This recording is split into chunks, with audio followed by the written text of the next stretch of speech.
I think we all know what it means to have compassion, or at least I hope so. Compassion is essentially the ability to have empathy, understanding, concern, and loving kindness for others, especially when they're suffering. And while many of us might find this quite easy and natural, we don't always treat ourselves with compassion. In fact, we can often be quite critical and condemning of ourselves. And so I just want to take a moment to talk about self-compassion. Self-compassion simply means directing these same feelings inwardly to ourselves, toward our own suffering, to be kind and gentle with ourselves whenever we're feeling unhappy or feeling hurt, whenever we find ourselves struggling in life, whenever we've made a mistake or failed at something that we were trying to do. And this all begins with self-acceptance, accepting the fact that we aren't perfect. No one is. We all have our flaws and our failures, our limitations and shortcomings. We all make mistakes and misjudgments, and that's just a part of being human. At the same time, we all have the capacity to learn and to grow, and we might not ever reach perfection. In fact, I would argue that there's no such thing. It may be that as long as we live, there will always be more to learn and more room to grow. And if we can accept this and embrace it, it opens us up to greater growth. And that can be a really beautiful journey. When we accept that we don't know everything there is to know, that allows us to learn. And when we accept that part of learning is making mistakes, we can more easily accept our mistakes and to learn from those as well.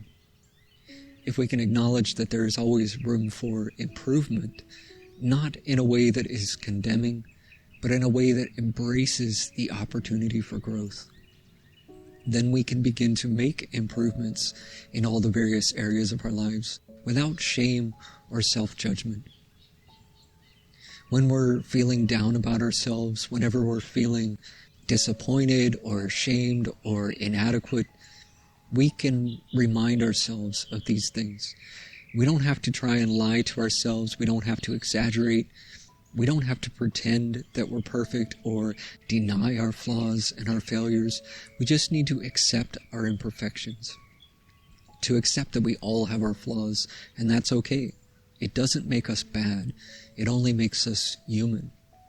And rather than criticize or condemn ourselves, we can learn to speak to ourselves the way that we would speak to a loved one if they were in our position. Would we speak to them harshly or gently? Would we treat them with contempt or with compassion? Because when it comes to those who we truly care about, we tend to treat them with compassion, and we should also care enough about ourselves to do the same. Self-compassion means caring for ourselves much in the way that we might care for others, with gentleness, with tenderness, with patience and forgiveness, and with loving kindness. And the paradox here is that when we treat ourselves harshly, when we constantly criticize and condemn ourselves, rather than provoking us to change, we feel all the more powerless. We remain stuck where we are. We remain stuck in unhealthy patterns. We keep repeating the same mistakes over and over again, and it can be a vicious cycle. But where there's compassion, there is empowerment. When we're kind to ourselves, when we're forgiving, when we're accepting, when we speak to ourselves with encouragement, we find the strength to overcome our challenges. We find the power and wisdom to change. We learn and we grow, and we also discover our hidden treasures. Remember that you have to spend your whole life with yourself, so make yourself a good companion. And to be a good companion, you don't have to be perfect. You just have to be kind.